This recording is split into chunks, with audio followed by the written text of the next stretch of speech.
Bueno, ahora sí, buenos días a todos y todas. Soy María Olga Vallejo, trabajadora social de la Universidad Católica y actualmente coordinadora académica del Diplomado en Relaciones Comunitarias y Prevención de Conflictos Socioambientales de la Escuela de Trabajo Social de la Universidad Católica. Les doy la bienvenida al seminario virtual Minerales Críticos, propuestas interdisciplinarias para impulsar una minería responsable y sostenible, organizado por el Centro de Políticas Públicas de la UC. Esta actividad se enmarca en el ciclo de seminarios del concurso de políticas públicas, en el que se presentan los resultados de los 8 proyectos ganadores de la versión de 2025. En el concurso de políticas públicas UC, equipos interdisciplinarios de académicos y académicas de la universidad investigan temas de relevancia nacional con el objetivo de entregar propuestas de política pública. El concurso existe hace 20 años, en los cuales se han elaborado y presentado más de 180 propuestas en diversos temas de interés público. Hoy se presentará la investigación Minerales críticos chilenos, propuestas de políticas públicas para impulsar una minería responsable y sostenible. Desarrollada por los académicos Kai Bergamini del Instituto de Estudios Urbanos y Territoriales UC, Catherine Mollenhauer de la Escuela de Diseño UC, Ricardo Irarrázaval de la Facultad de Derecho UC y Álvaro Videla de la Facultad de Ingeniería UC. Agradecemos especialmente a los panelistas y autoridades que hoy nos acompañan: Suina Chaguán, subsecretaria de Minería; Joaquín Villarino, presidente ejecutivo del Consejo Minero; y Juan Luis Castro, senador de la República, quien viene con un pequeño retraso, pero se va a conectar en algún momento. A todos los asistentes les cuento que pueden hacer sus preguntas y o comentarios a través del chat. Les sugerimos seleccionar la opción a todos los panelistas y todos los participantes para que todos y todas podamos leerla. Además, les comento que este seminario estará disponible desde mañana junto con las presentaciones en el sitio web www.politicaspublicas.uc.cl. Entonces, para comenzar, invitamos a Kai Bergamini a presentar los resultados del estudio realizado. Kai, adelante. Muchas gracias, María Olga, por la presentación. Vamos entonces a dar inicio parte de los resultados de nuestra investigación sobre minerales críticos en Chile.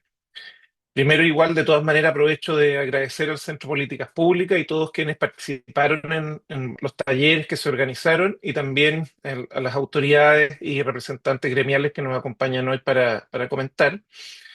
Y también aprovecho de saludar al equipo y destacar algo importante en este trabajo, que es quién lo hace y cómo lo hace, ya porque no es un estudio disciplinar clásico, sino que el resultado de un equipo interdisciplinario que cruza distintas visiones como la geografía, diseño, el derecho, la ingeniería de mina y la planificación urbana, lo que nos permite abordar el tema de minerales críticos desde un enfoque sistémico, mirando al mismo tiempo instituciones, territorios, finanzas, conflictos socioambientales, en vez de quedarnos solo con una de esas capas.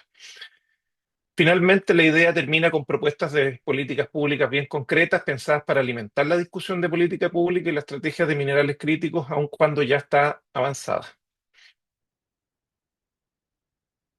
Parto por el contexto global, eh, debido a que para poder cumplir con las metas climáticas, la generación eléctrica renovable tiene que prácticamente duplicarse al 2030. Esto implica una presión enorme sobre la demanda de minerales críticos. En ese escenario, Chile no es un actor cualquiera, concentra una parte muy relevante de las reservas mundiales de cobre y litio, también de molibdeno y otros minerales, y sabemos que la demanda, por ejemplo, de litio podría crecer en torno a un 15,5% anual hasta el 2035, según Cochilco. Es decir, estos minerales son insumo directo de la transición energética y además soportan nuestra seguridad económica y la posibilidad de diversificar la matriz productiva.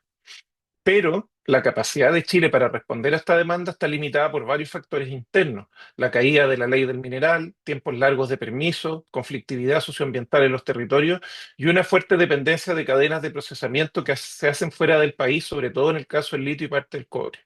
Entonces, el problema no es solo geológico.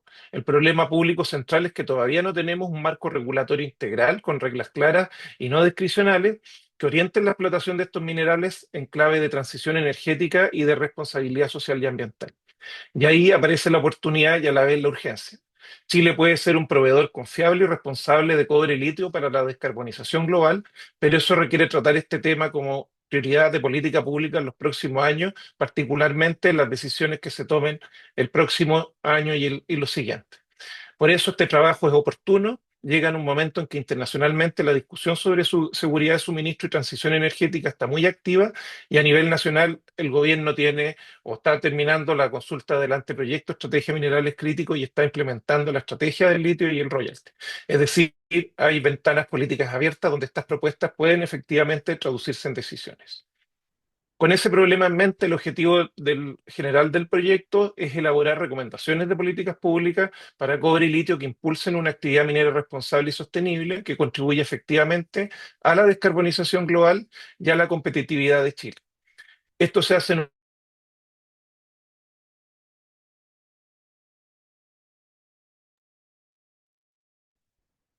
es otra estrategia, sino que ofrecer un paquete acotado de decisiones que puedan complementar y operacionalizar esa discusión, especialmente en el periodo que viene.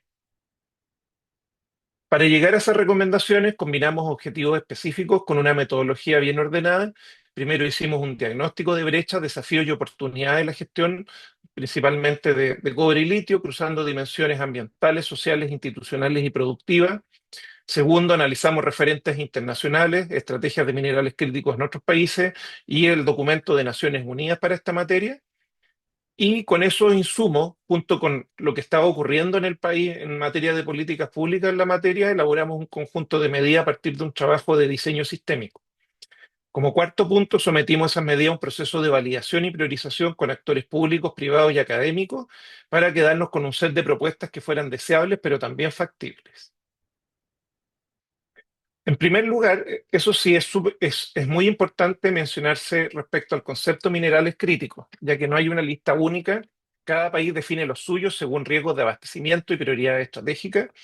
El anteproyecto de Estrategia Nacional de Minerales Críticos propone una lista amplia que incluye cobre, litio, molibdeno, renio y otros minerales. Nosotros tomamos la decisión de una lista más estrecha y en este estudio definimos como críticos solo el cobre y el litio. ¿Por qué se preguntarán?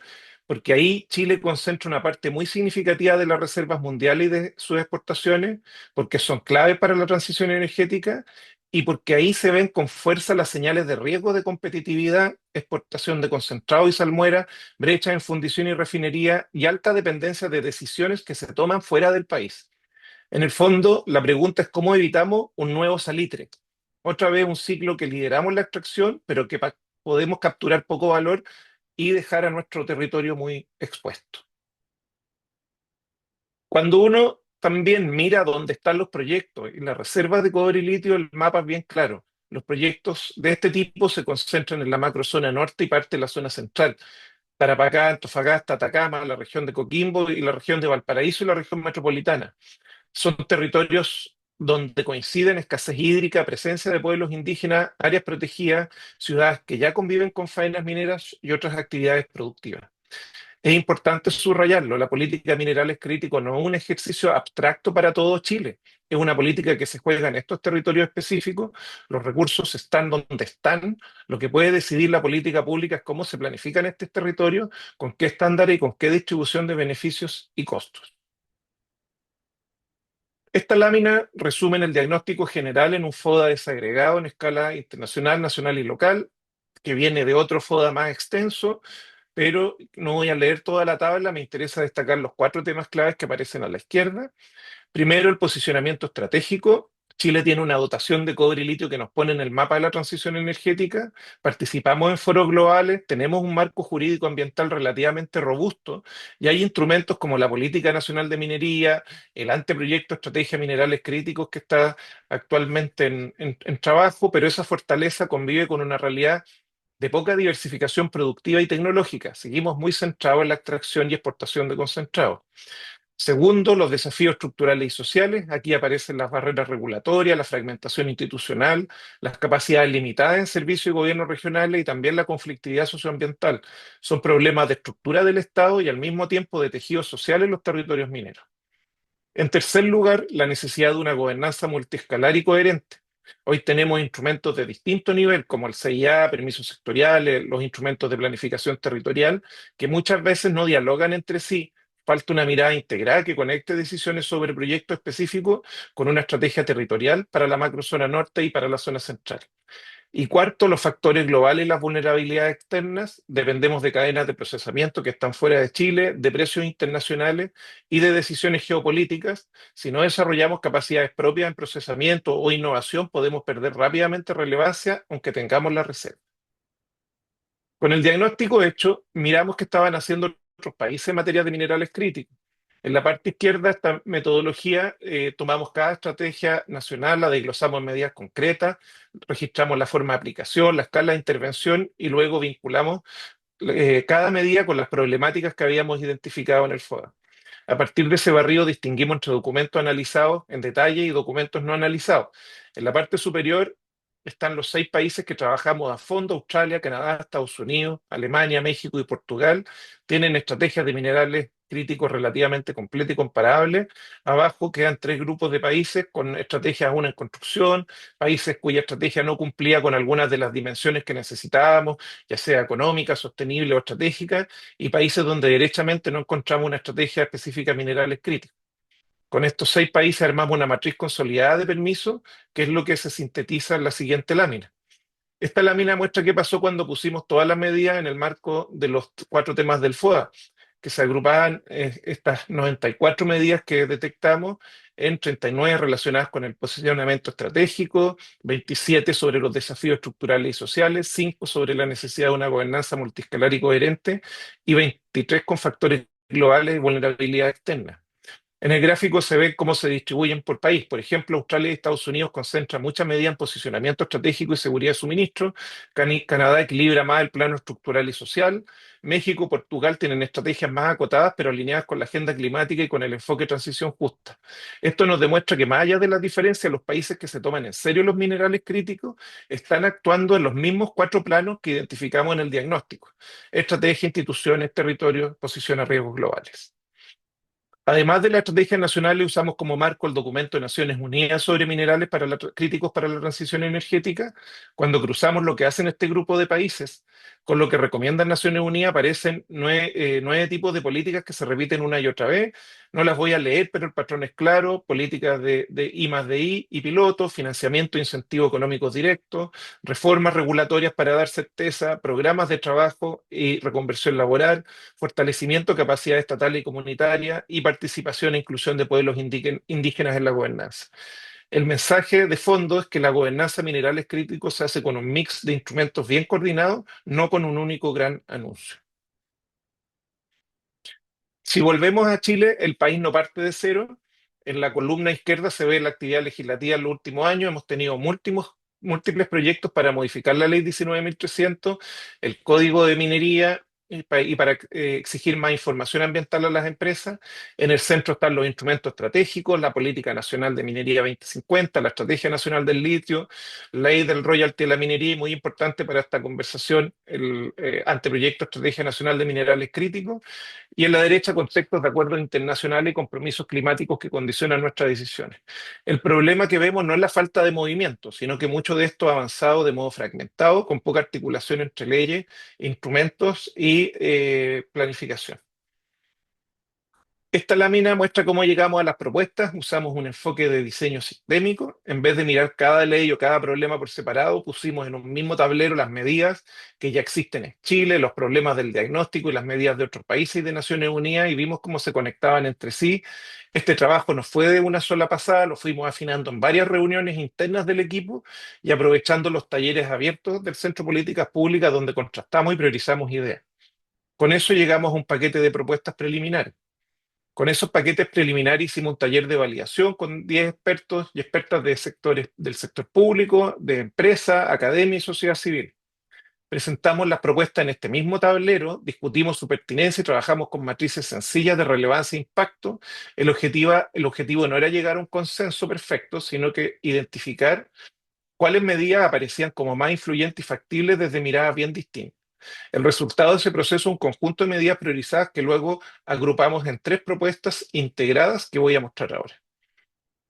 De toda la complejidad que revisamos, llegamos a estos tres grandes paquetes de acción. El primero, la derecha, es mejorar la aprobación legal y social de los proyectos mediante un sistema regulatorio más predecible y participativo.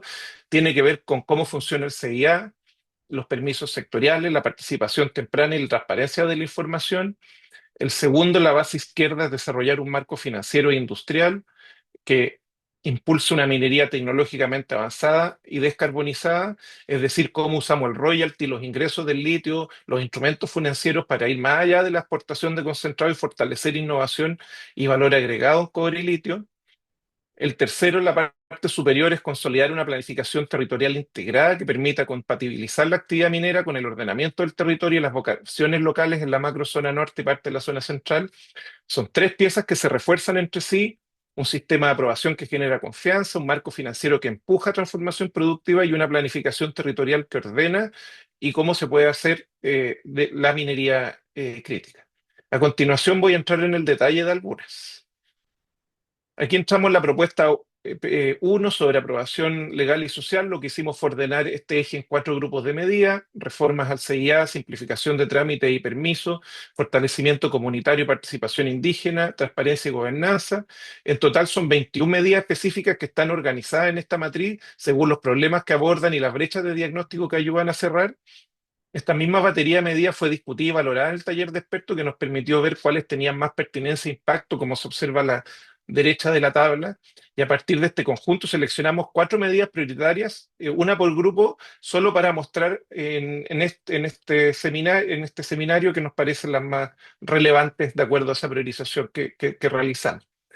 La primera es alineación de proyectos con instrumentos de ordenamiento territorial y vocaciones locales.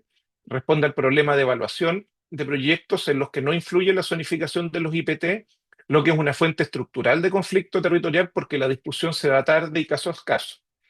La segunda es estándares y guías técnicas unificadas para situaciones de mayor riesgo ambiental. Ataca directamente la dispersión de criterios entre servicios y regiones, que hoy se traduce en adendas sucesivas y sensación de discrecionalidad. Nadie sabe exactamente cuál es el estándar hasta que empieza a tramitar. Y adicionalmente, este estándar durante la tramitación puede ir cambiando producto de modificaciones que se van dando.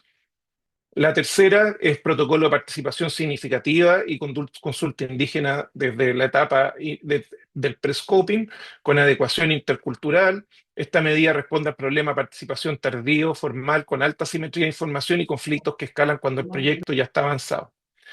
La cuarta es fortalecimiento del CEA, los servicios sectoriales y los municipios mediante unidades especializadas por macrozonas que abordan las brechas de capacidad institucional en regiones y la inconsistencia de criterios entre territorios. Estas cuatro medidas se sostienen en referentes internacionales y en los principios de Naciones Unidas para minerales críticos y complementan la discusión del país con la estrategia de minerales críticos y por lo tanto permiten en parte ordenar la aprobación legal y social de los proyectos de cobre y litio, entre las otras medidas que se proponen en el trabajo. La propuesta 2 se mueve al plano financiero industrial. El objetivo de este eje es simple: usar mejor la plata y los mercados para apoyar una minería más avanzada y descarbonizada y no solo seguir dependiendo del ciclo de precios. Organizamos la minería, las medidas en tres grupos: financiamiento y gobernanza de recursos públicos, instrumentos financieros, incentivos y mercados, sostenibilidad, inclusión y estándares. En total son 12 medidas que aquí se cruzan con las brechas del diagnóstico, la priorización del taller de expertos como se observa, y esta matriz que recoge tanto el trabajo analítico. De ahí salieron tres medidas emblemáticas que son las que destaco en la siguiente lámina. Primero, en ingresos públicos, un marco legal que fije trazabilidad y destino productivo del royalty del litio, que una parte relevante vaya obligatoriamente a I+D, innovación y diversificación productiva, siguiendo lo que hacen Canadá y Estados Unidos. El problema hoy no es solo cuánto recaudamos, sino que esos recursos se van a gasto corriente. Segundo, en mercado de capitales, un programa de market making con participación de inversionistas institucionales para darle más profundidad y liquidez al segmento minero. Sin un mercado local más profundo, la minería temprana y la infraestructura habilitante dependen casi exclusivamente de grandes players internacionales. Tercero, en inclusión financiera, instrumentos específicos para la pequeña minería, como microfinanzas, garantías públicas, factoring, coordinado con ENAMI, capacitación. Si la pequeña minería no tiene financiamiento adaptado, no va a poder formalizarse ni cumplir estándares de trazabilidad y sobre todo también de sostenibilidad. En conjunto, estas tres medidas ordenan el aspecto económico, profundizan el mercado financiero y no dejan atrás a la pequeña minería, conectando directamente el trabajo con referentes internacionales y la agenda de minerales críticos en las estrategias que se están proponiendo. La tercera propuesta aborda la componente territorial, que muchas veces queda al final de la conversación, pero en cobre y litio es decisiva. Aquí agrupamos las medidas en cuatro bloques: capacidades estatales, transparencia y gobernanza territorial, políticas de uso del suelo y profundizar la territorialidad, incluyendo cierre y poscierre. En total son 14 medidas, a partir de las cuales priorizamos cuatro, una por bloque, que muestro en esta lámina. La primera es un plan nacional de prospección multiescalar, aborda la falta de una base geocientífica pública y actualizada. Sin ese mapa fino es imposible planificar bien ni atraer inversión responsable. Se inspiran los sistemas de mapeo geológico de Estados Unidos y Canadá y en el plan de prospección de Portugal, y conversa directamente con el pilar uno de la Estrategia Nacional de Minerales Críticos. La segunda es la Unidad Técnica Nacional de Análisis y Modelamiento Territorial, que responde a un problema muy simple. Hoy el Estado llega tarde a los conflictos porque no tiene una capacidad permanente para modelar escenarios territoriales. Es una medida innovadora, sin referentes directos, que complementan la Nacional de Minerales Críticos con una gobernanza territorial proactiva. Y la tercera medida es incorporar la planificación minera o de forma obligatoria a los IPT, como los PROT, los planes reguladores intercomunales o los planes reguladores comunales, y vincularla formalmente con el CIA y la EAE. Esto se hace cargo de la desconexión actual entre la planificación regional, comunal, la evaluación de proyectos, que en los talleres se identificó como una fuente de conflicto y de trámites duplicados.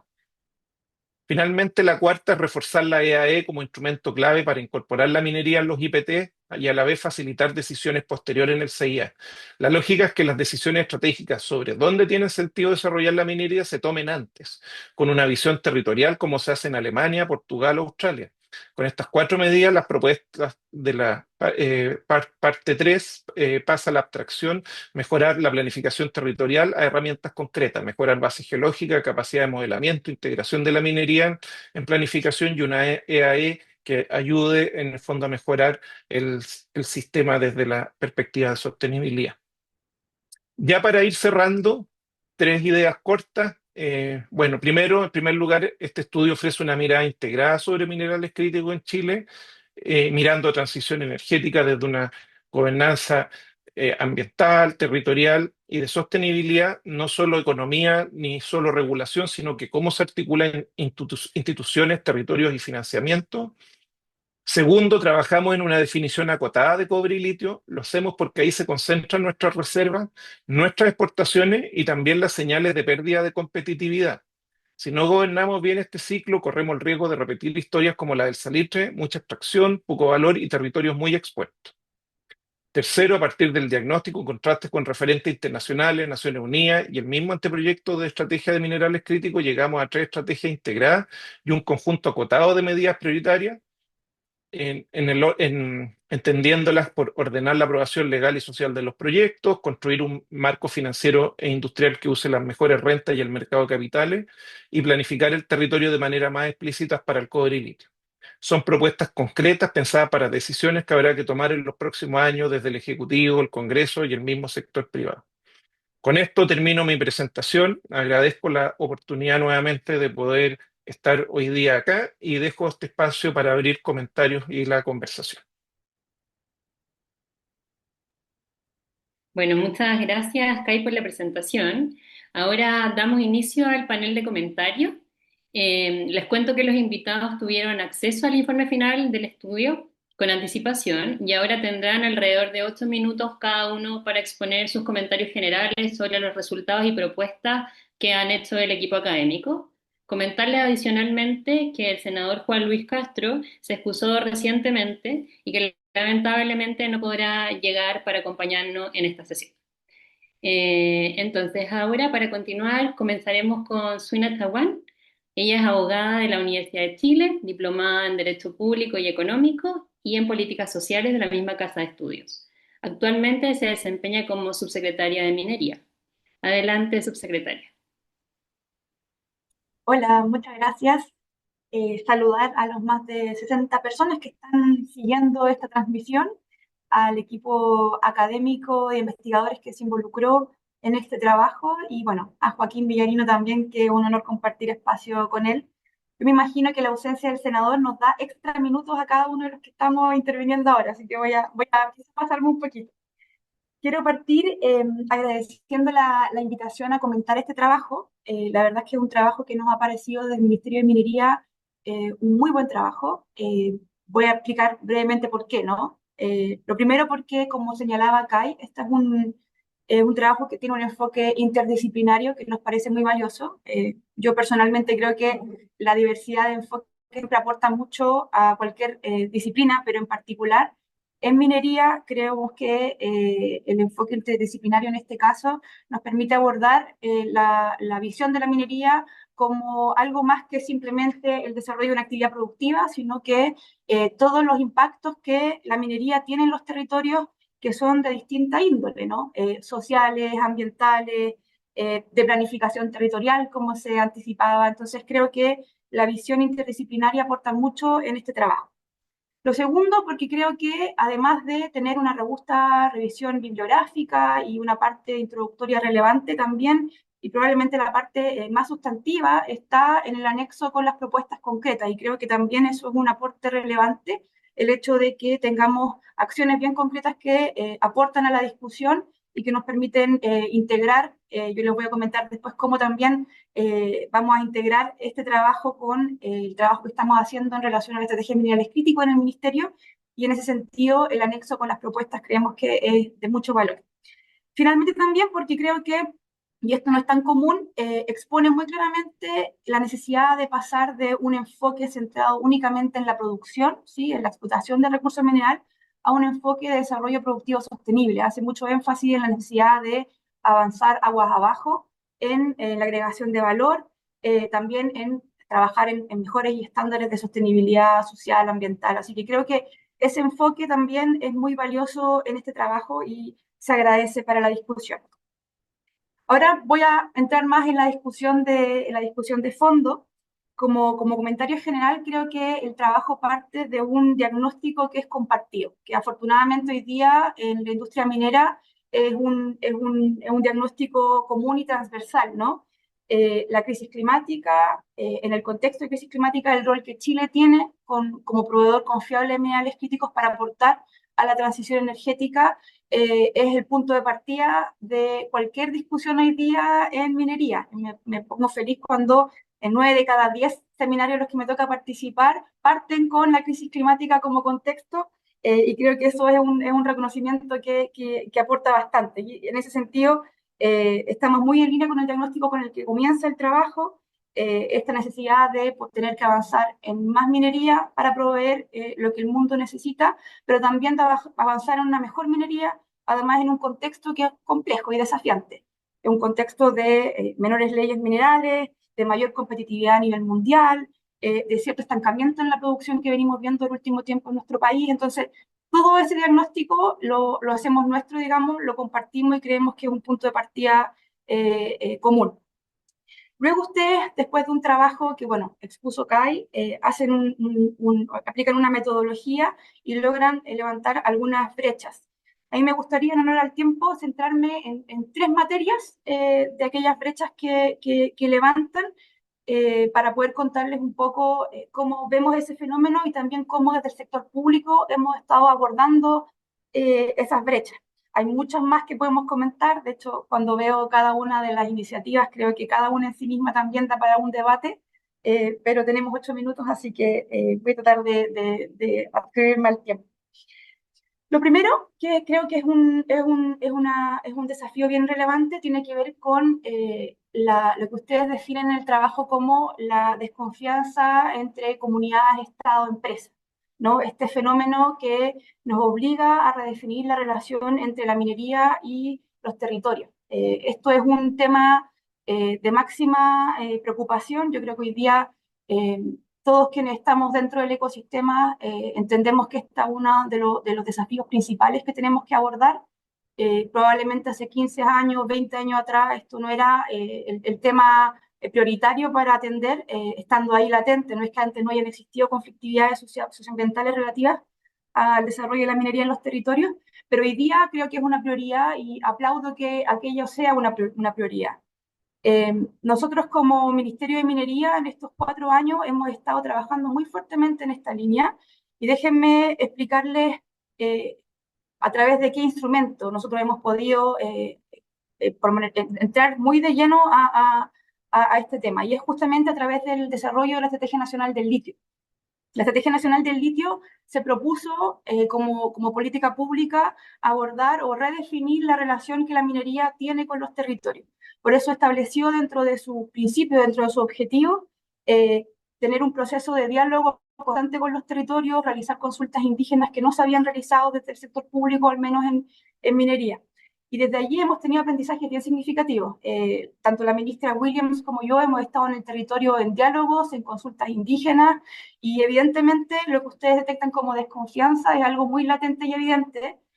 Hay que reconstruir relaciones con los pueblos originarios, con los territorios que están bastante erosionadas, dado lo que antiguamente fue el desarrollo no solo de la minería, sino que en general de otras actividades productivas. Entonces, esa reconstitución es un proceso que no es breve, por cierto, va a tomar largos años, pero creemos a través de, por ejemplo, la Estrategia Nacional del Litio, estamos ayudando a cortar esa brecha. Nosotros no solamente socializamos la estrategia en los territorios, sino que también detectamos que había una necesidad de diálogo permanente que había que instalar. Hemos desarrollado un mecanismo con el Banco Interamericano de Desarrollo que nos permite tener una gobernanza en los territorios, que permite un diálogo constante para ir canalizando de alguna manera las inquietudes que hay en los territorios en relación al desarrollo de la minería, que queremos de alguna manera dejar dentro de la institucionalidad del Ministerio de Minería hacia adelante. Además, hemos desarrollado, probablemente ustedes han escuchado de esto, las primeras consultas indígenas de la historia del Ministerio de Minería para poder entregar los contratos especiales de operación del litio y avanzar digamos, imperfecciones en la asignación de estos contratos en el pasado.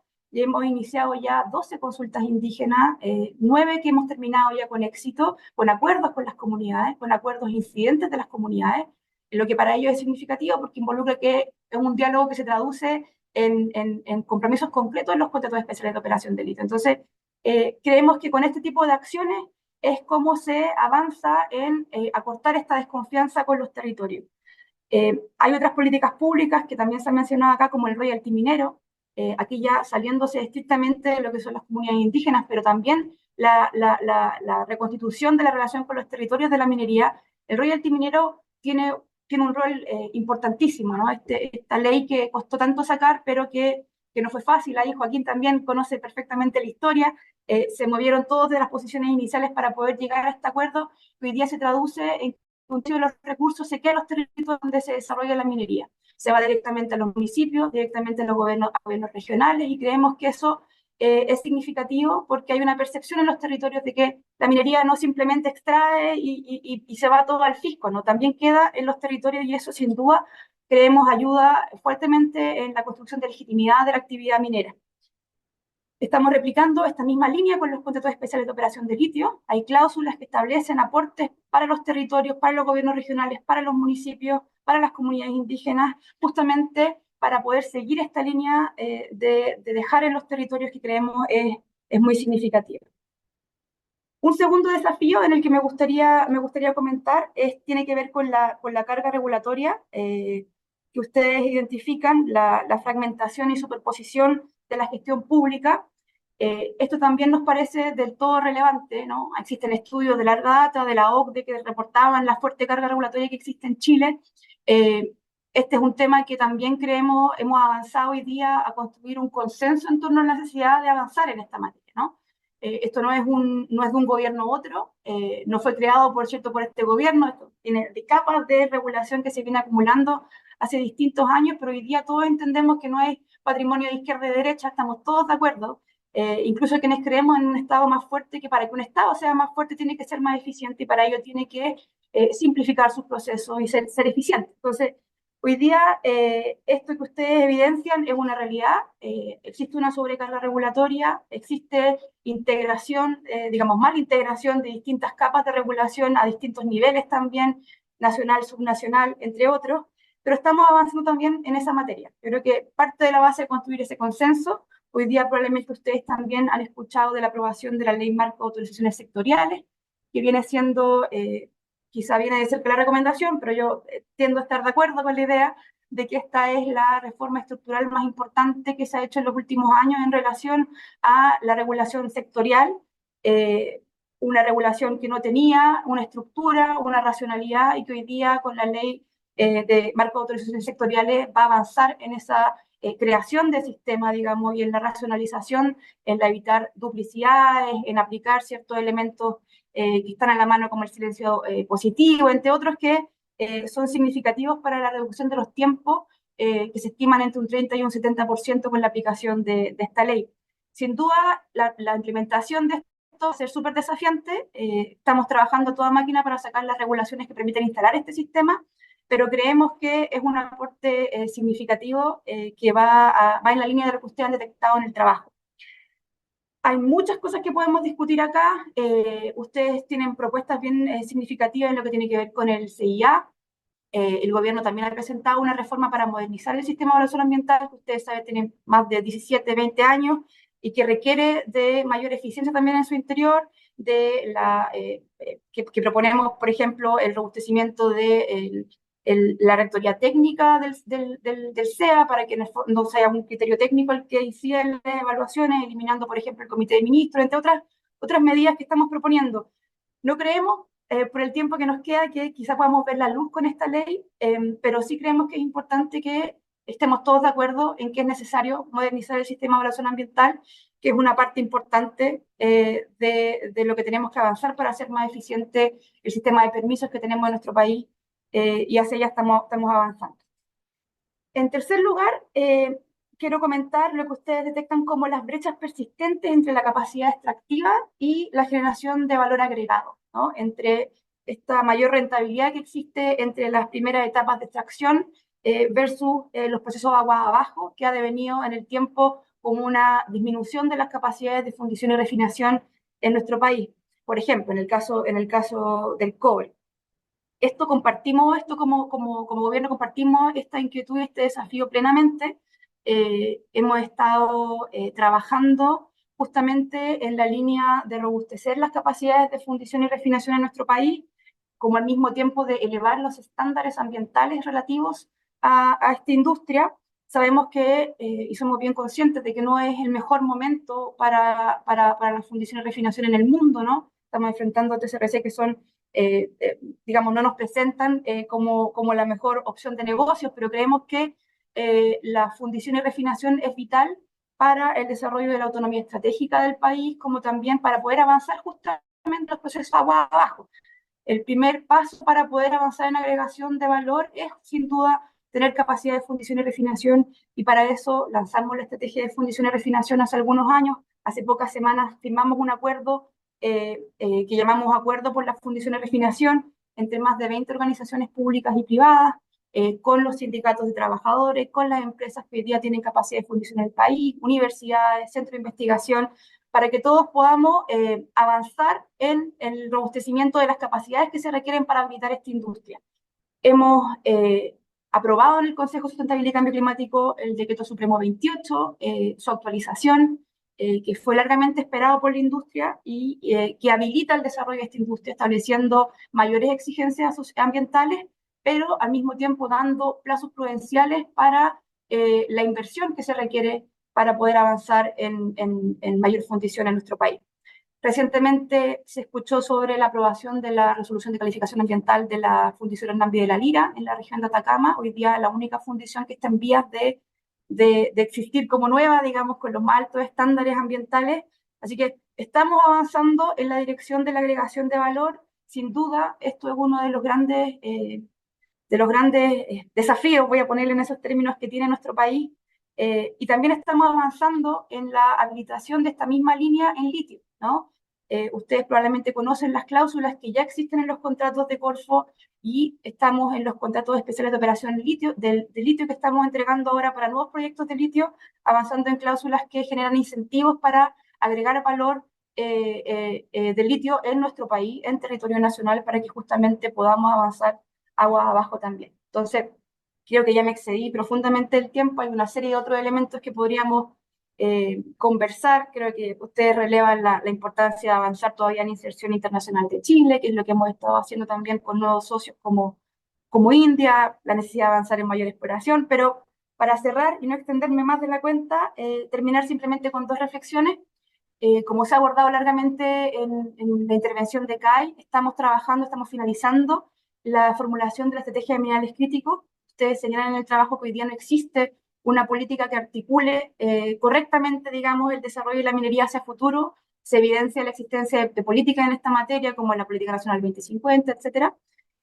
Pero creemos que esta estrategia de minerales críticos nos va a poder permitir avanzar hacia la diversificación de nuestra cartera de minerales, como también a setear estándares de sostenibilidad en el desarrollo de la industria a todo nivel. Chile tiene un potencial tremendo. Lo que nos falta, creo yo, esto ya a título personal, es poder trabajar en acuerdos de largo plazo respecto de nuestra vocación productiva. En la minería eso está claro, la minería es importante y va a seguir siendo importante para nuestro país, así que es importante que nos pongamos de acuerdo en cómo vamos a desarrollar la minería hacia adelante. Y una última nota sobre la diversificación, que Kai lo abordó harto. Nosotros creemos sin duda que es importante avanzar en cobre y litio. Creemos que sí o sí son minerales críticos en nuestra propuesta de estrategia, pero también creemos que justamente para no repetir lo que fue la experiencia del salitre, tenemos que también avanzar en diversificación.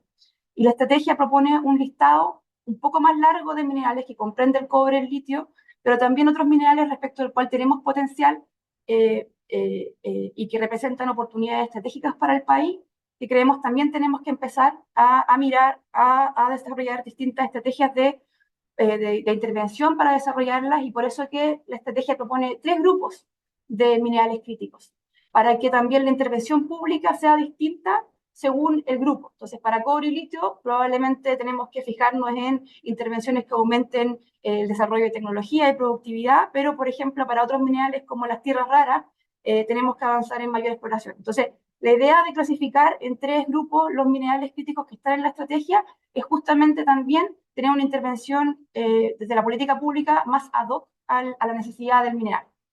Hasta ahí me quedo para no alargarme ya demasiado. Muchas gracias. Muchas gracias, subsecretaria. Bueno, nuestro segundo panelista es Joaquín Villarino, quien es abogado de la Pontificia Universidad Católica de Chile y doctor en Derecho de la Universidad de Navarra. Actualmente es presidente ejecutivo del Consejo Minero y director de Salfacor, Salmones Camanchaca, Mart McLennan Chile y Fundación Patrimonio Cultural de Chile. Adelante, Joaquín. Buenas tardes ya. Son 18, no 8 los minutos, por lo que veo, ¿no? Pero bueno, yo creo que Suina ha hecho un estupendo análisis y resumen y la verdad que yo voy a tomarme menos minutos porque si no caería en una reiteración de algunas cuestiones de las cuales estamos de acuerdo con Suina, pero lo primero, sin lugar a dudas, es agradecer por esta invitación que se me hace a participar en una conversación eh, francamente interesante sobre un documento al cual me voy a referir ahora a continuación en detalle, que me parece no solo interesante, sino que muy bien hecho, profundo y sobre todo atingente y muy, diría yo, necesario en la promoción de una conversación indispensable para el país en el minuto que se encuentra hoy día el desarrollo de esta industria a nivel mundial. De la mano de esto vienen las felicitaciones, porque yo creo que no hay tantos esfuerzos serios, transversales, profundos sobre esta materia. Creo que Chile en esto se ha demorado un poquito más de lo necesario y por lo tanto me parece que es un aporte indiscutible a una discusión indispensable y necesaria. Las razones por las cuales los felicito creo que está muy bien resumida en la introducción que hizo Suina y por lo tanto me la voy a saltar y me adhiero a los argumentos que dio para felicitar el desarrollo de este proyecto. Algunas precisiones que a mí se me ocurran respecto del diagnóstico. Yo creo que existe un acuerdo transversal, no solo en Chile, sino que a nivel mundial, de la necesidad de determinados minerales para enfrentar adecuadamente una transición energética que se ha establecido como una meta global desde hace prácticamente una década, atendido los efectos negativos del cambio climático, el impacto de la actividad humana en la misma y de qué manera tenemos herramientas para neutralizarlo, aminorarlo o de alguna manera afectarlo.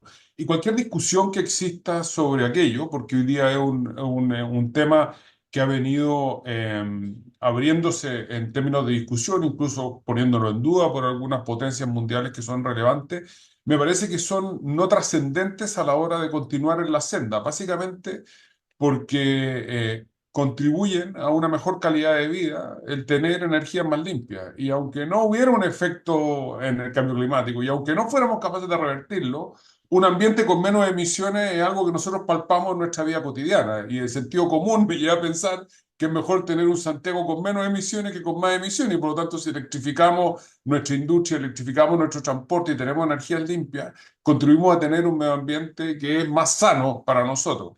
Y por lo tanto me parece que esto va en el sentido, incluso el sentido común, y me alejo algunos pasos de la discusión más profunda que puede tener a lo mejor algunos contradictores con data y con elementos que podrían abrir una discusión que me parece inconducente. Pero además hay un segundo elemento que no está en el diagnóstico y que a mí me parece que hace mucho más fuerza aún y que es menos objetable respecto a la necesidad de los minerales.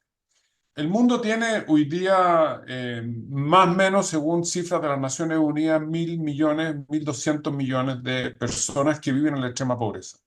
Chile tiene hoy día un porcentaje que ronda las dos cifras de pobreza y de extrema pobreza. La única manera para salir de esa extrema pobreza es que esas personas, hombres y mujeres que viven en esa condición, tengan acceso a una mejor calidad de vida. Y esa mejor calidad de vida significa tener acceso al menos a cuatro cosas. Tener acceso a agua potable y alcantarillado, tener acceso a una mejor salud, tener acceso a un mejor sistema de transporte, a una mejor alimentación. Y todo eso va de la mano, lo queramos aceptar o no, para algunos no es tan evidente, de más minerales. Si usted quiere tener mejor salud, más salud, necesita tener, entre otras cosas, mayor equipamiento, mayor conectividad, y esos son minerales. Si usted quiere tener más viviendas, más urbanización y mejor urbanización, esos son más minerales. Y por lo tanto, el argumento de la transición energética, la electromovilidad como consecuencia de lo anterior y la energía limpia como consecuencia de lo anterior es un muy buen argumento. Pero un mejor argumento para preocuparnos de la mayor producción de minerales es básicamente la necesidad de que millones de personas, miles de millones de personas en el mundo y millones de personas en este país salgan de la pobreza y de la extrema pobreza. Y por lo tanto, eso fundamentalmente es lo que debe mover a la industria como propósito y es lo que debe mover la decisión política de que en Chile exista más minería. Me parece que es un elemento súper importante de tener en consideración, porque saca de una discusión que a mí me parece un poco infértil, inútil, y que es de si hay o no hay calentamiento global y si las emisiones de los seres humanos están o no están produciendo ese fenómeno, que sí lo creo, pero me parece que existe un argumento más de fondo, que es ayudar a que millones de personas salgan de la pobreza. En segundo lugar, me parece que en este tema de diagnóstico existe, respecto de los problemas que enfrenta el país, para que exista mayor minería. En general estoy muy de acuerdo con lo mismo. Yo creo que en el resumen, en la primera página, en las primeras páginas del documento, se hace un análisis y un diagnóstico que es bastante acertado, ¿no? A mí, sin embargo, me parece que hay algunos elementos que he hecho en falta respecto al desarrollo de mayor minería, de más minería en el país. Am, Reitero, me parece que el diagnóstico se hace cargo acertadamente de la mayoría de los problemas, la conflictividad social, los problemas regulatorios, los permisos que existen, los problemas de permiso, que yo creo que este país tiene como dos acuerdos básicos, digamos, uno que estamos malos para el fútbol y el otro que tenemos un sistema de permiso. Hay poquitos más, digamos, pero algo que convoca voluntades generales en torno a lo anterior. Sin embargo, efectivamente, la minería además enfrenta desafíos tecnológicos, la minería tiene los problemas territoriales que tiene. Sin embargo, hay una cuestión más de fondo y que la quiero poner al principio de mi intervención porque me parece que es fundamental. Y es que existen problemas de productividad que también nos hacen perder espacios de desarrollo de los proyectos. Y en un mundo que se está poniendo más competitivo porque hoy día la misma presión que existe por más minerales está llevando a países que no tenían mucho interés en el desarrollo de la minería a que comiencen a desarrollar minería. Es decir, esta misma política de desarrollo de minerales críticos que tiene Estados Unidos, que tiene Australia y que tiene Canadá, han llevado a que Estados Unidos vuelva sus ojos sobre el desarrollo minero.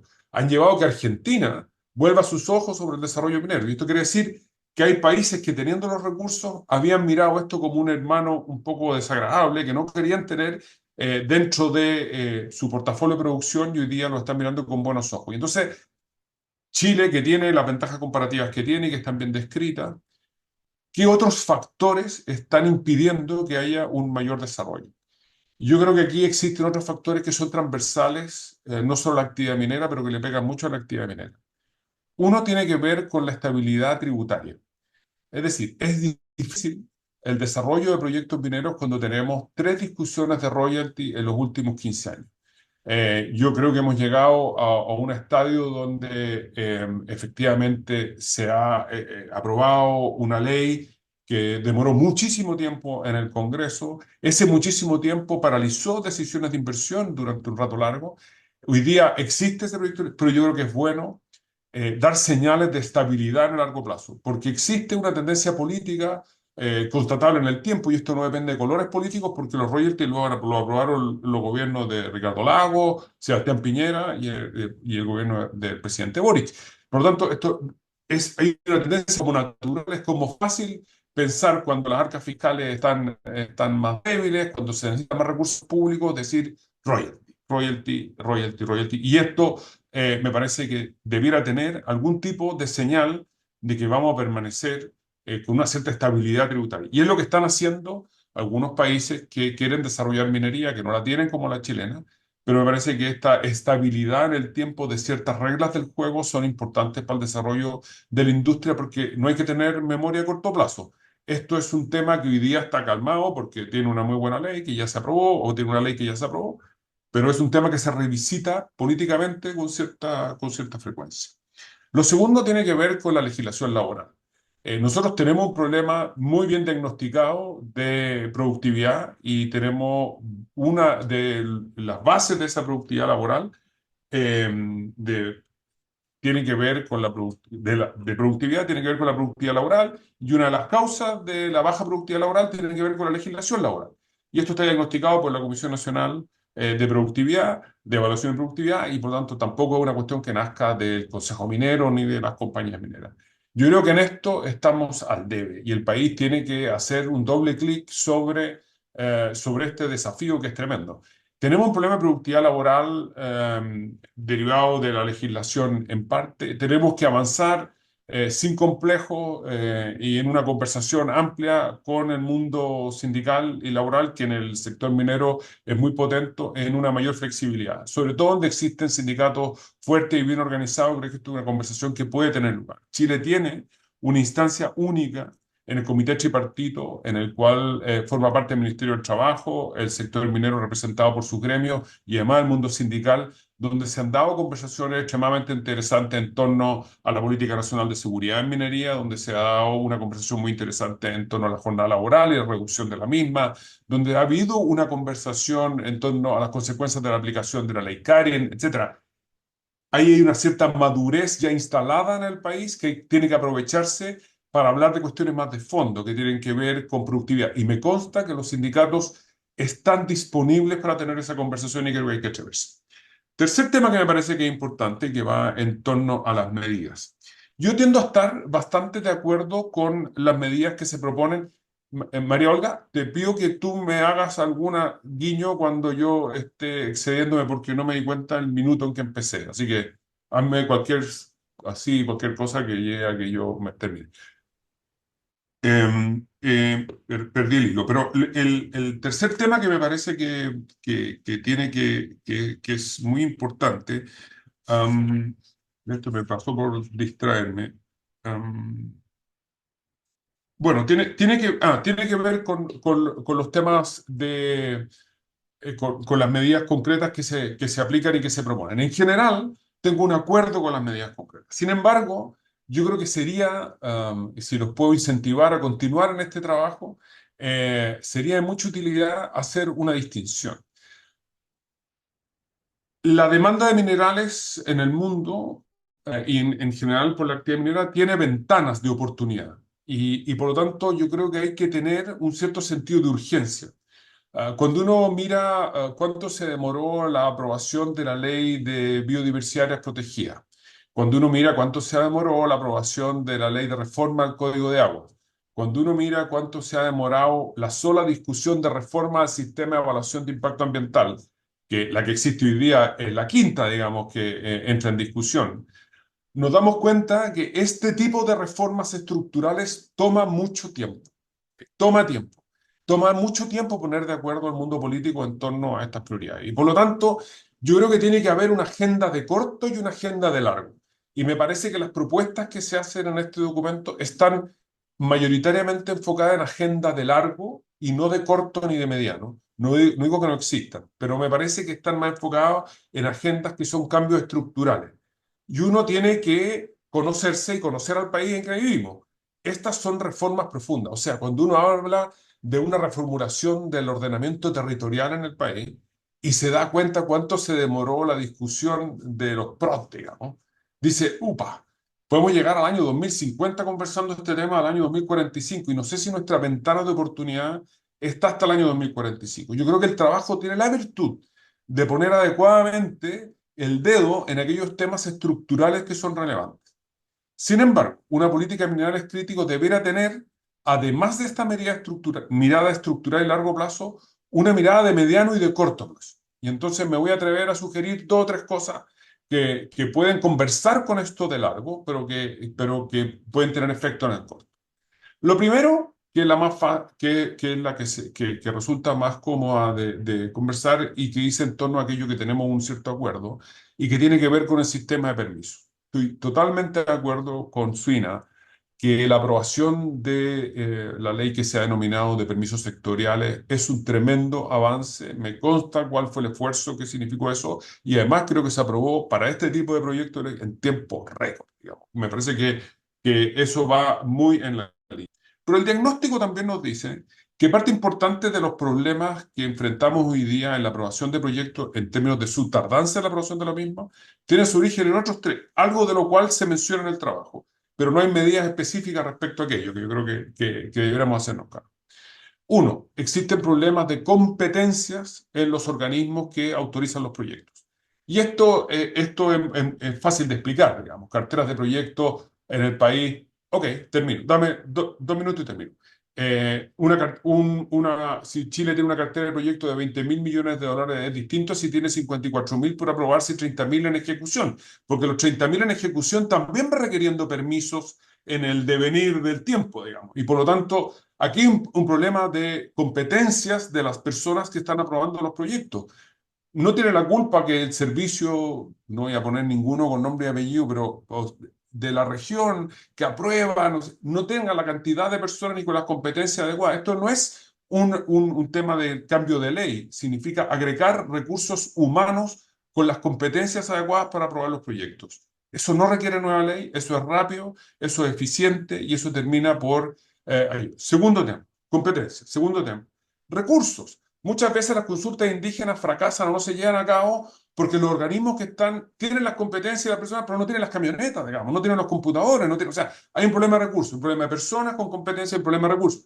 Tercero, confianza. Y aquí me quiero detener y con esto voy a terminar en esta primera intervención. Confianza. Nosotros tenemos que hacer un esfuerzo, y aquí digo el sector privado, el sector público, y la academia en esto juega un rol tremendo. Tenemos que hacer un esfuerzo gigantesco para que saltemos desde las trincheras hasta el canal común de la confianza, ¿ok? El sector público, a veces por falta de competencia, a veces por falta de recursos, a veces por temas ideológicos, no confía siempre en la información que le están entregando las empresas. La empresa, a veces porque cree que no hay competencia, a veces porque cree que hay problema ideológico, no confía en las decisiones que está tomando el sector público.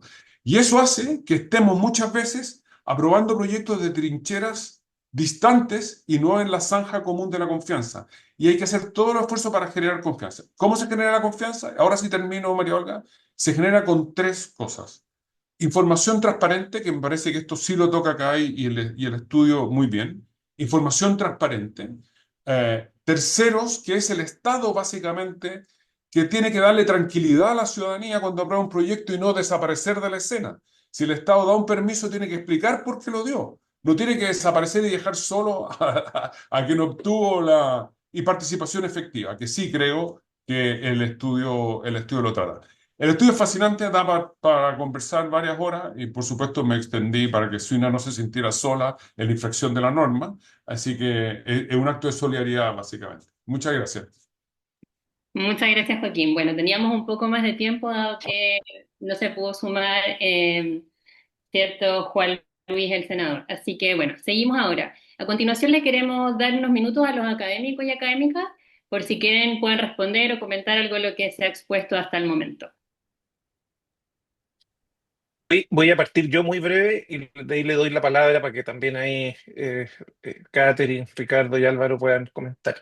Solamente como agradecer las palabras en primer lugar, pero al tema metodológico, esto de lo justo que mencionó Joaquín del tema de los plazos, lo tenemos, ¿eh? Quizás no quedó bien expresado en el anexo, pero ya sabemos que es una brecha que tenemos que incorporar. Sobre todo en el documento final va a venir, porque si hay medidas, en el fondo, que son más administrativas, nosotros discutimos harto eso en la interna, justamente por la ventana de oportunidad, lo preguntamos a los expertos, que vi que algunos de los que participaron están hoy día ahí como participantes, así que darles de nuevo las gracias, lo conversamos con los expertos, se validó un poco esa fase que quizás no quedó bien expresado, pero sí hay medidas quizás no en el sentido corto, mediano y largo plazo, que es más simple de entender, que podríamos ordenarlo así, pero sí como más medidas administrativas y más medidas que requieren de cambios legales o de otro tipo, que así lo veíamos como una forma de implementar. Así que, nada, dicho eso, voy a darle la palabra al resto del equipo ahí para que también comente brevemente quizás algo que quieran destacar. No sé, ahí, ¿quién quiere partir? Eso, dale, Ricardo, vi que bajaste el micrófono. Sí, bueno, en primer lugar, muchas gracias, Kai, y gracias a todos, también, especialmente a la subsecretaria y a Joaquín por sus muy valiosos comentarios. Creo que, bueno, Joaquín apunta a una cuestión bien importante, que de alguna manera es el entendido de lo que significa una mayor legitimación de la actividad minera. Efectivamente, cuando se habla de derrotar la pobreza en el día a día, lo que significa la minería, y además este ingrediente adicional, ¿no es cierto?, que tiene que ver con la transición energética, efectivamente uno dice, efectivamente la minería es muy importante para todos. ¿Ah? Y eso también pone una suerte de contención, ¿no es cierto?, a voces antiminería, ¿no es cierto?, que en el último tiempo un poquito han salido con mayor frecuencia. Y lo que también creo que es muy relevante, y aquí también, claro, la subsecretaria lo menciona, extendiendo el número de minerales críticos, y también un poquito lo dice Joaquín, en términos de lo que significa las medidas a corto plazo. Efectivamente, la lógica inicial de concentrarnos en dos minerales críticos, sin prejuicio que uno pueda analizar otros temas, apunta a focalizarse y apunta a entender que detrás también de esta decisión hay una cuestión, en el fondo, de una ventana de oportunidad, que es como un criterio esencial de todo el análisis. ¿Ah? Y ahí retomo lo que mencionaba acá respecto a las medidas de corto plazo. Efectivamente, es como el centro al final, decir, ok, tenemos poco tiempo. ¿Ah? En ese poco tiempo, ¿cómo llevamos estas medidas? Lo que decía Joaquín, al caso chileno. ¿Ah? Con nuestras cosas buenas y cosas malas, ¿no es cierto? Porque efectivamente tenemos que desarrollar aquello, ¿no es cierto?, en esta ventana bien acotada de tiempo, especialmente en el caso del litio. Así que nada, darle las gracias, especialmente a la subsecretaria y a Joaquín por sus comentarios. Bueno, Bien, Álvaro. me uno al agradecimiento que dio Ricardo, tanto a Joaquín como a la subsecretaria Suina. Son muy atendibles sus comentarios. Me parece que nosotros lo que intentamos hacer con este documento era poner una visión objetiva de cuál es la situación actual y qué cosas tienen para nosotros necesidad de poner atención fuera y lejos un poco de la contingencia. Por eso pusimos el enfoque en el largo plazo. Ahora, en realidad la situación es que tanto el cobre como el litio, y nosotros los definimos como estratégicos, ¿cierto? Por la circunstancia actual del crecimiento de la demanda y la pérdida de participación de mercado. ¿Ah? y quizá a lo mejor no quedó súper explícito en el documento, pero la situación creemos que requiere urgencia. Entonces, el que en los últimos 15 años la producción de cobre no haya aumentado, por lo tanto hemos perdido participación de mercado a nivel mundial, y que en el caso del litio, la verdad es que decayó nuestra participación de mercado a la mitad, y la mayoría de los proyectos que vienen en los próximos 5 años son proyectos que no están en Chile, nos hace preguntarnos, bueno, ¿qué debemos hacer para atraer esas inversiones? Y en vez de, y cuando nació la comparativa con Australia, con Canadá, que esperamos que después tengan más tiempo a revisarla, bueno, la pregunta es, ¿qué están haciendo los demás? ¿Cierto? Entonces nosotros lo que estamos poniendo ahí en énfasis es las cosas que los otros están haciendo para atraer esas inversiones por las cuales nosotros no estamos haciendo, al parecer, los debidos esfuerzos. ¿M? Y si eso continúa, bueno, yo creo que vamos a tener todos muy buenas intenciones, estamos todos muy preocupados, pero en 10 años más la situación va a ser aún peor y vamos a pasar a ser un actor secundario en ambos mercados. Entonces, si perdemos el foco, Suina, y nos ponemos a trabajar en tierras raras, cuyo mercado total no es ni siquiera el 10% del valor de mercado del cobre o el litio, puede ser que gastemos muchos recursos estatales, derivemos mucha atención a esas áreas, pero el aporte final al país va a ser más bien mínimo con respecto al impacto negativo que hacer seguir perdiendo participación de mercado. Entonces, yo creo que el foco es importante. Ricardo, y creo que lo compartimos con él. El foco es importante. ¿Dónde nosotros vamos a apostar para que las nuevas generaciones se vean beneficiadas con esta situación temporal de demanda adicional? Y ahí, bueno, el segundo punto es que efectivamente, y tomo ahí una parte de lo que dijo Joaquín, muchas de las soluciones no requieren regulación, requieren mayor gestión, requieren mayor planificación. ¿Mm? Y ahí, claro, nosotros como académicos nos sentimos responsables, a lo mejor nos hemos retirado un poco de la discusión directa y activa porque no vimos los espacios para hacerlo. ¿Mm? Eh, pero el trabajo que hicimos es justamente para generar ese nuevo espacio y porque tenemos la disponibilidad de salir a discutir. Ahora, quiero hacer ver que si nos retiramos fue porque en algún momento la sociedad dijo que los tecnócratas éramos malos, ¿cierto? Que las personas que eran expertas en realidad eran malignos. Bueno, a lo mejor nos equivocamos y deberíamos haber mantenido en la discusión, pero la situación ahora da como para que nosotros sigamos discutiendo más en profundidad, Suina, Joaquín, en el futuro, y bueno, ojalá que este documento sea un aporte para activar esa discusión. ¿Mm? Muchas gracias, Álvaro. Katy, no sé si quieres agregar algo muy breve para poder pasar las preguntas del público, dado que se nos va acabando el tiempo. Sí, algo muy puntual dentro de todo lo que ya se ha presentado. Bueno, agradecer obviamente la invitación a los comentarios de los panelistas. Y a mí me gustaría recoger lo que planteó Joaquín respecto de la importancia de la confianza. Dentro de este equipo, una de las cosas valiosas que hemos podido ver es esta mirada multidisciplinar, un resultado interdisciplinario y una búsqueda por avanzar hacia la transdisciplina. Entonces, la conversación, o sea, los estudios y estas investigaciones son súper importantes, pero es tan importante que se genere el trabajo de redes entre las empresas, entre la universidad, y eso me llevó a acordar lo que decía Joaquín en el año 2017 desde el Centro de Políticas Públicas se hizo un experimento, porque en realidad era algo inédito, que se juntó a 100 personas a conversar sobre la confianza y la desconfianza. A mí me tocó liderar el equipo que desarrolló la metodología en esa oportunidad y como en este equipo también con mis colegas he estado a cargo de eso. La reflexión con la que a mí me gustaría quedarme es con cuál es el rol que la universidad que desde el Observatorio Ambiental, que es también el proyecto que hemos estado desarrollando con el equipo, cómo nosotros podemos contribuir a generar esas confianzas para que entonces este proyecto y otros encuentren, ¿verdad?, un terreno fértil y podamos seguir construyendo y avanzando en lo que el país tanto necesita y que las cosas fluyan y tengamos, podamos superar, ¿cierto?, la pobreza y podamos tener una mejor calidad de vida para los chilenos y las chilenas. Eso, solo quedar con ese punto. Muchas gracias, Catherine. Bueno, para poder avanzar en una ronda de preguntas, ¿no es cierto?, considerando las consultas e inquietudes que se han ido generando en el chat, quisiera hacerle una primera pregunta a Joaquín, a propósito de lo que mencionó sobre el royalty, ¿no es cierto? Nos preguntan, ¿qué opinión le merece el potencial de este instrumento para mejorar el vínculo entre empresas y comunidades, fortalecer diversificación o resiliencia? ¿Lo ven como un mecanismo perfectible para alinearlo con estos objetivos?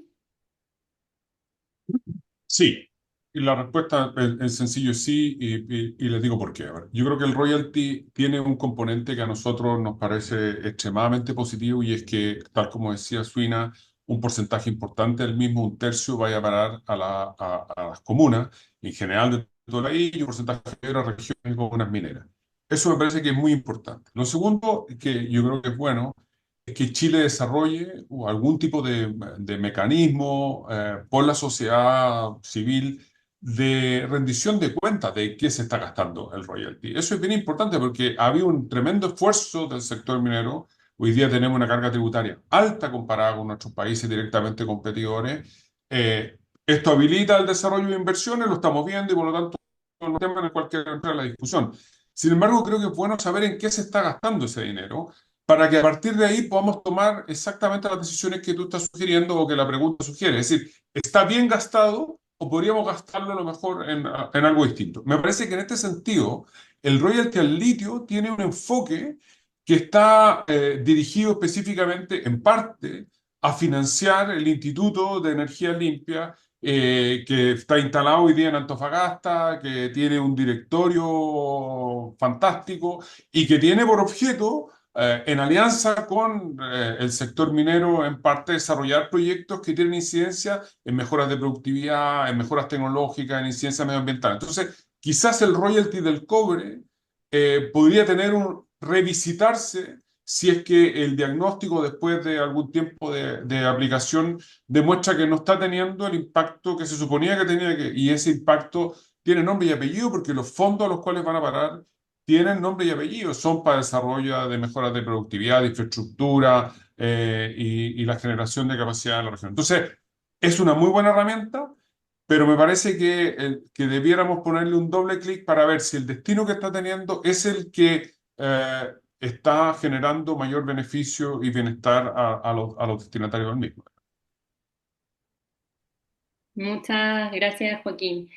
Avanzando en otra vereda, preguntarle a la subsecretaria respecto a la estrategia del cobre y cómo buscan involucrar en esta estrategia a los pequeños y medianos mineros, y no solo a la gran industria, ¿no es cierto? ¿Qué han pensado, cómo se financiará el apoyo al desarrollo de la pequeña y mediana minería en la estrategia de minerales críticos? Muchas gracias por la pregunta. Sí, la verdad es que con los comentarios y lo que estoy leyendo en el chat y lo que dijo Joaquín dan ganas de responder, así que espero que nos den algunos minutos finales para poder responder a algunos temas que aparecieron hacia atrás. Pero en relación a tu pregunta, que me parece una pregunta súper pertinente, efectivamente hemos estado conversando muy en términos de probablemente la gran minería y los desafíos globales, pero la pequeña minería, pequeña y mediana minería es uno de los focos de atención más relevantes del ministerio. Aquí a riesgo de que me digan tienen estrategias para todos, también este año, a marzo de este año, lanzamos la primera política de fomento a la pequeña minería. ¿Ya? Probablemente ustedes habían escuchado del instrumento política de la pequeña minería como un decreto que establece los instrumentos de intervención específicos de la ENAMI, de la Empresa Nacional de Minería. Pero no era una política propiamente tal, era un decreto que regulaba instrumentos desde el año 2003-2004. Esta política de fomento a la pequeña minería lo que hace justamente es establecer metas de largo plazo, una visión de qué queremos con la pequeña minería, cuáles son las metas de productividad, una serie de elementos, y establecer también acciones concretas, ámbitos de acción para poder ir interviniendo y acortando brechas, ¿no? Como instrumento de política pública. Entonces, allí hay varios elementos que son importantes. A mí me gustaría destacar, sin duda, por un lado, lo que estamos haciendo con la Empresa Nacional de Minería, la ENAMI, que ha tenido un cambio radical durante los últimos 2 años, diría yo, durante los últimos 2 años, bien digo. La ENAMI, como ustedes saben, está encargada de hacer el fomento de la pequeña minería, ¿no? Es como el brazo armado, digamos, para poder hacer este tipo de intervenciones. Y la ENAMI estaba en una situación, sigue estando en una situación no ideal, pero en una situación muy precaria financieramente, situación que ha cambiado muy brutalmente en los últimos 2 años. Este gobierno ha capitalizado a la Empresa Nacional de Minería en 2 ocasiones, pero además el manejo financiero de la empresa la ha llevado en la actualidad a poder estar con los primeros números positivos que la empresa no veía hace mucho tiempo. ¿Y por qué esto es relevante? Porque entonces puede poner atención en cuál realmente es su foco, y su foco es la atención de los pequeños mineros. Entonces hoy día vemos que esta capitalización y la mejor gestión financiera se ha traducido también en una mejor intervención, en un mejor tiempo de respuesta de la ENAMI a los pequeños mineros y pequeñas mineras. Entonces, por ahí hay un tema que hay que seguir trabajando en la profundización de las capacidades de la Empresa Nacional de Minería, que es relevante y sin duda a través de la ENAMI es donde vamos a estar prestando la atención. Pero también respecto a lo que hacemos como subsecretaría, como Ministerio de Minería, que tenemos también un presupuesto asociado al fomento de la pequeña minería y hemos estado también mejorando técnicamente. Así que la academia y los tecnócratas no siempre están mal, yo creo que es muy necesario elevar los estándares técnicos de lo que hacemos en el sector público. Los instrumentos de pequeña minería en el sector público estaban muy mal evaluados, perdón, me estoy pasando los tiempos todo el rato, y hemos dado vuelta a esa evaluación, tenemos una aprobación de la Dirección de Presupuesto en ese sentido y estamos ahora entregando una mucho mejor atención a los pequeños mineros que son nuestro foco. Bueno, muchas gracias, subsecretaria. Bueno, muchas gracias a todos también. Darle la palabra, no sé si alguien quiere decir, como acordar algo más respecto a los comentarios que se han hecho, Joaquín, parte de los académicos o Suina también antes de cerrar. ¿Algún comentario adicional? Veo a Joaquín, no sé si Joaquín quiere hacer un cierre para no repetirme, pero yo sí quisiera decir algo. Yo digo algo al final, que es un mensaje más que nada. Oye, yo simplemente hay un par de cosas que se preguntan aquí para que no crean que no nos leímos. Hay un tema de tierras raras. Esto es súper importante, digamos. Chile tiene un recurso que, parafraseando un poquitito el nombre de los mismos, son raros de encontrar, son difíciles, no es por eso que se llaman tierras raras, pero son difíciles de encontrar en el mundo. Existe un proyecto en Penco y yo creo que vale la pena enfocarse en el desarrollo del mismo. Evidentemente, no tiene el potencial económico que tiene el litio o el cobre en el país, pero sí contribuye a la diversificación, es estratégico en el desarrollo de cierta industria en el mundo y me parece que las razones por las cuales no se ha desarrollado no son relevantes y por lo tanto en esto hay que ponerle un doble esfuerzo para que se desarrolle, ¿no? Y dos comentarios para terminar, cortito. El primero, hay una serie de cifras en la introducción que o yo las entendí mal o sugeriría que le peguen una revisión, que es el impacto que tiene la minería en el PIB del país, el impacto y el monto de las exportaciones y la participación de la producción de cobre de Chile en el mundo.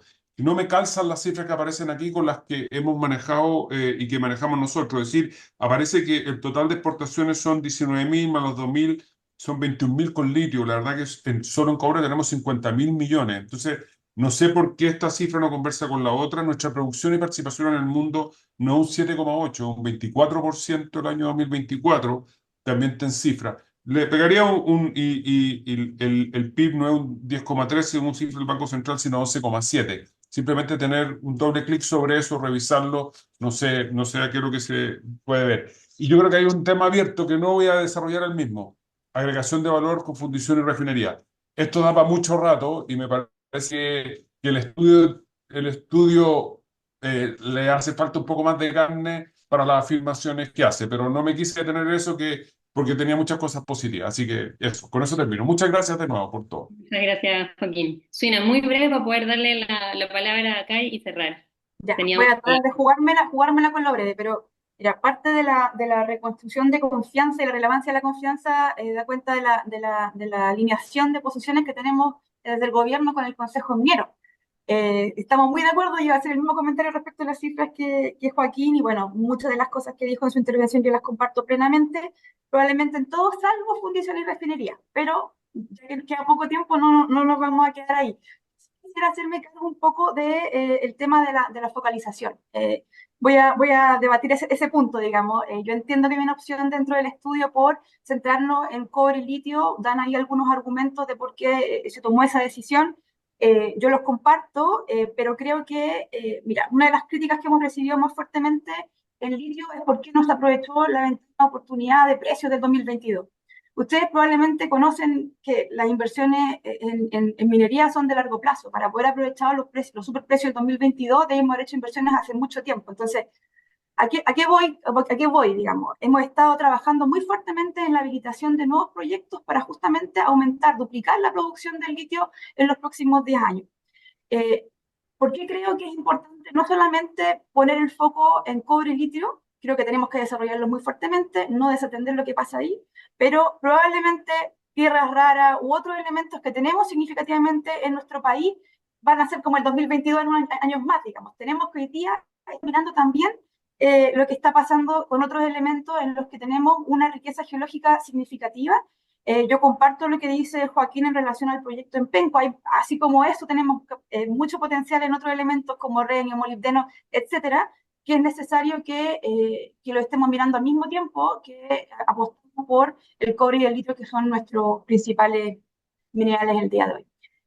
Simplemente eso, me quedé con varias cosas, pero no queda más tiempo. Bueno, muchas gracias, Suina. Kai, creo que querías decir algo antes de que cerremos.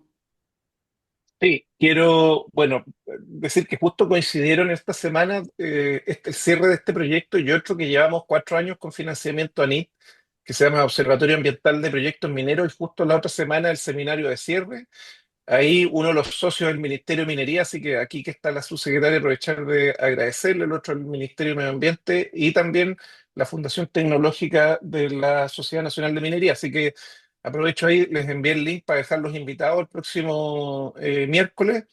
Vamos a estar ahí en Casa Central presencial, así que también dejarlos invitados y vamos a seguir hablando de minería la próxima semana. Así que eso. Muchas gracias a todos por el seminario, creo que estuvo súper, súper bueno. Bueno, muchas gracias. Me uno a las palabras de Kai para despedirnos. Muchas gracias a todos por sus comentarios. Sin duda creo que serán un gran aporte también para los académicos para poder finalizar su trabajo. Para cerrar, comentarles que a partir de mañana el video de este seminario estará disponible en el sitio de Políticas Públicas, ¿cierto? www.politicaspublicas.uc.cl, y además el artículo final del proyecto presentado por el equipo académico será publicado en el libro Propuestas para Chile, que se lanzará en abril del 2026 y también estará disponible online. Eso, bueno, muchas gracias a todos y buenas tardes. Muchas gracias. Nos vemos, gracias.